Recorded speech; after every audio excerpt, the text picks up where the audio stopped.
आप सभी को जन्माष्टमी की बहुत बहुत बधाइयाँ।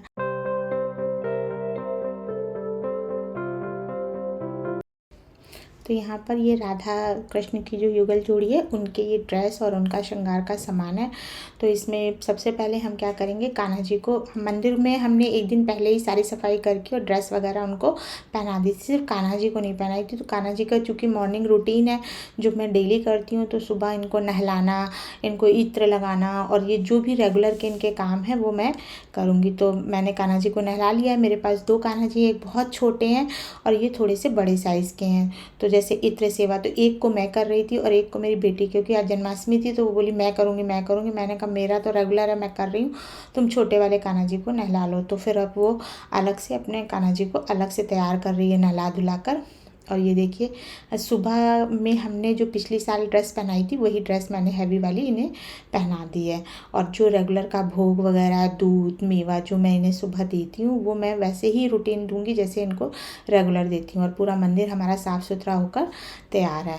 तो चूँकि मेरे पास पीतल की सारी मूर्तियाँ हैं तो इनको वॉश करके मैंने एक दिन ही पहले सेट कर लिया था। और ये छोटे वाले कान्हा जी भी हमारे सज धज के तैयार हो गए हैं।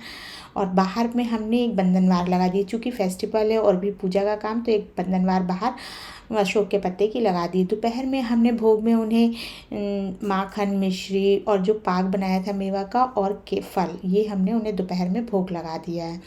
और इधर हमारे यहाँ ये जो मेवे की खीर होती है जिसमें चावल वगैरह कुछ भी नहीं पड़ता है, केवल मेवे से बनती है, यानी ड्राई फ्रूट को सारे ड्राई फ्रूट्स हमने घी में रोस्ट कर लिए हैं और उसके बाद इनको डालकर सिंपल दूध में डालकर इन्हें गाढ़ा करना है।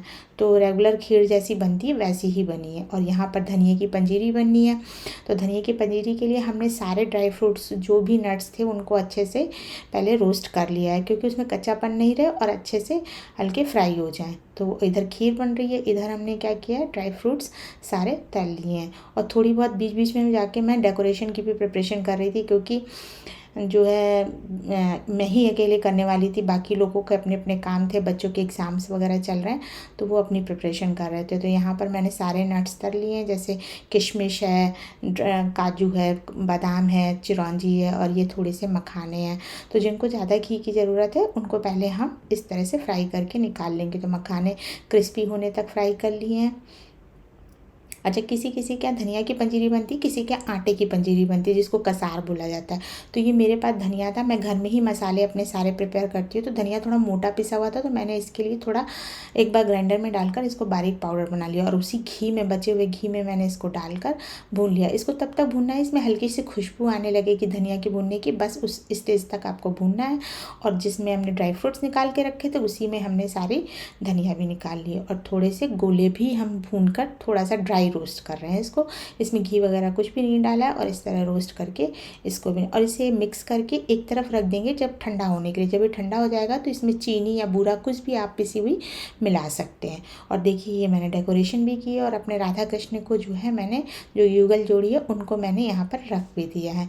और ये अब शाम का वक्त था, खाना वाना थोड़ा बहुत बना लिया है। तो अब हमें कान्हा जी को खीरे में रखना है। तो चूँकि ये कान्हा जी बड़े हैं तो मैं इनको खीरे में ना रख के इनके पास में खीरा रख दूँगी और फूल वगैरह से ढककर इन्हें एक टोकरी में, इस बार मैं टोकरी में एक ढक रही हूँ और ऊपर से फूल डालकर और एक लाल कपड़े से इन्हें ढक दूँ। लाल पीला जो भी कपड़ा हो उससे आप ढक सकते हैं। तो मेरे पास एक था, मैंने इस तरह से इसको ढक दिया है। और इधर देखिए खाना भी पूरा बन चुका है, 11 बज चुके हैं धीरे धीरे करके। तो कूटू की पकौड़ी है, अरबी की सब्जी है और ये है गोभी आलू की सब्ज़ी। चूँकि बर्थडे पार्टी है तो कुछ ना कुछ तो अच्छा बनना ही चाहिए। खीर तो मैंने आपको दिखाया ही दिखाया। और ये है पनीर की सब्ज़ी। तो जितना मतलब खप सके उतना ही मैंने अभी बनाया है। और ये है मिर्च की चटनी जो कूटू की पकौड़ी के साथ जो दही वाली है उसके साथ यूज़ करेंगे। अब हम सब लोग दोबारा नहा धोकर फ्रेश होकर आ गए हैं और अब चूँकि 11 बजने में, शायद 12 बजने में, सॉरी 5 मिनट ही रह गया था, तभी हम सब आ गए और हमने सारी प्रिपरेशन अपनी कर ली। दिया बत्ती घी सब बना के पूरा पूजा की प्रिपरेशन कर ली है। और जैसे ही 12 बजेगा वैसे ही हम कान्हा जी को बाहर की तरफ निकालेंगे। तो सब लोग ताली बजाकर, घंटी बजाकर, शंख बजाकर कान्हा जी को इस तरह से लगाएंगे और अपना जो भी मंत्र जाप आप कर सकते हैं, ओम नमो भगवते वासुदेवाय, हरे कृष्णा हरे राम, जो भी कर सकते हैं वो हम जप करेंगे। तो कान्हा जी को अब हमने उठा लिया है और जो ये खीरा था ना, खीरे को हम एक सिक्के से, आप चांदी का सिक्का या कोई भी सिक्का ले सकते हैं, इसको एंटी क्लॉकवाइज में इस तरह से घुमाकर, जैसे घड़ी चलती है ना उसी तरह से, सॉरी क्लॉकवाइज में घुमाकर, और हम इस तरह इसको नाल छेदन करेंगे। हमारे यहाँ तो ये बेल समेत मिलता है, यानी इसकी पत्ती और डंडी भी लगी होती है, लेकिन इसमें जो है नहीं लगी हुई थी, तो मैंने इसको इसे हमने इन्हें प्रणाम करके अब हम इनका कराएंगे पंचामृत से अभिषेक। पंचामृत यानी जो दूध, दही, घी, शहद, बूरा और गंगा जल से कराया जाता है। तो मैंने मॉर्निंग में नहीं कराया, इस समय अब हम इन्हें कराएंगे। तो एक बर्तन में इनको बिठाया, इसके नीचे तुलसी का पत्ता रखा हुआ है और अब हम इन्हें स्नान कराएंगे। जो पंचामृत है इनको नहलाने के बाद चरणामृत बन जाएगा। तो जो पहले से बना कर रखते हैं वो चरणामृत नहीं होता, वो पंचामृत होता है। अगर आप पूरा प्रिपरेशन करके रखते हैं तो वो पंचामृत है, जब आप इन्हें नहला देंगे तब वो चरणामृत होगा। तो इस तरह दही जो भी चीज़ थी, क्योंकि मेरे यहाँ बच्चों को कुछ ज़्यादा ही पसंद है, तो थोड़ा ज़्यादा से हमने इनका स्नान कराया। तो दही ले ली है हमने। इस तरह से हम सब लोगों ने मिलके इनको बारी बारी से स्नान कराया और दोनों ही कान्हा जी को हम स्नान कराएंगे। पहले इनको करा लेंगे फिर उन्हें करा देंगे। तो ये हो गया दूध से, दही से अच्छे से रगड़ कर इनको मल के साफ भी कर देंगे। और इससे क्या होता है ना, कान्हा जी चमक भी जाते हैं। तो ये दूध दही डाला, पूरा डालेंगे। अब हम ड्राई फ्रूट्स डालेंगे। ड्राई फ्रूट्स 5 तरह के ड्राई फ्रूट्स हम इसमें डालेंगे। अच्छा, इसमें जो ड्राई फ्रूट डालते हैं वो बिना तले हुए डालते हैं, मतलब जैसे ही होते हैं वैसे ही, बस मखाने वगैरह को हाथ से थोड़ा गीला करके साफ पोंछ लेते हैं, क्योंकि 10 लोग लेते हैं तरह से देखते हैं, इसलिए इसको बस गीले कपड़े से पोंछ लिया था। और ये शहद से, घी से इस तरह से स्नान कराएंगे। फिर गंगा जल डालेंगे। अब चूँकि ये मेरा बर्तन छोटा पड़ गया था तो इन्हें अब हम इसमें शिफ्ट कर लेंगे। तो ये जो प्लेन वाटर, थोड़ा गंगा जल है, ये गंगा जल, अगर आपके गंगा जल के साथ अगर यमुना का जल हो तो आप उससे भी, या आप चाहें तो जो आपके पास कई नदियों का जल हो तो आप उससे भी स्नान करा सकते हैं। तो आप इन्हें साफ़ वाटर से भी स्नान करा देंगे। और ड्राई फ्रूट, अभी ड्राई फ्रूट में डालना भूल गई थी मैं, तो मैं अब इन्हें ड्राई फ्रूट में भी डाल दूँगी इस तरह से, क्योंकि उसमें गिरने का डर था इसलिए सारा डाल दिया।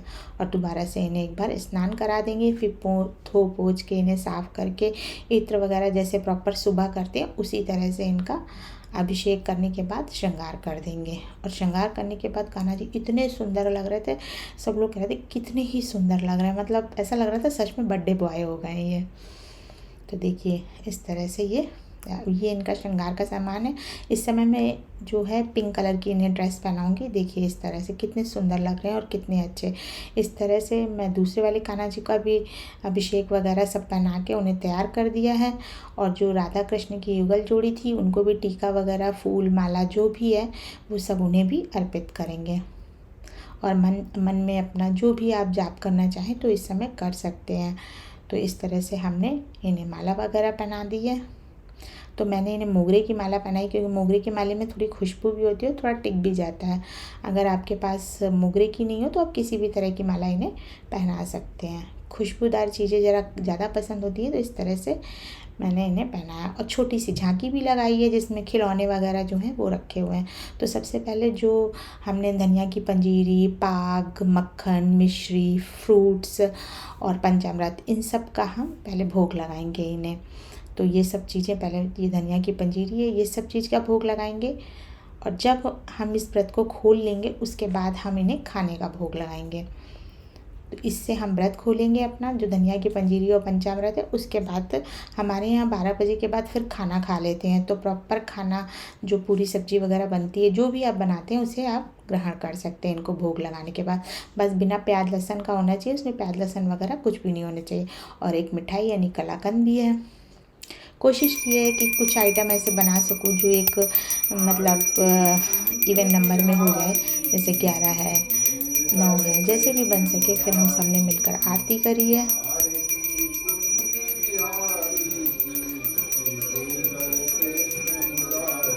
आरती करने के बाद ये हम आरती कर रहे हैं सब।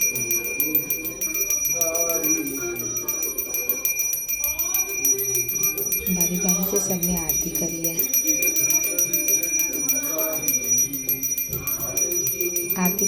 बाद हम सब भगवानों को आरती देंगे। तो पहले गणेश जी की आरती, फिर कान्हा जी की आरती, इस तरह सबकी आरती करी। अभी हमने मंदिर को भी क्लोज़ नहीं किया है। जब इनका बर्थडे हो जाएगा, जब इनको सुलाने जाएंगे, तभी हम मंदिर को भी क्लोज़ करेंगे। तो इस तरह से मम्मी इनकी आरती कर रही है।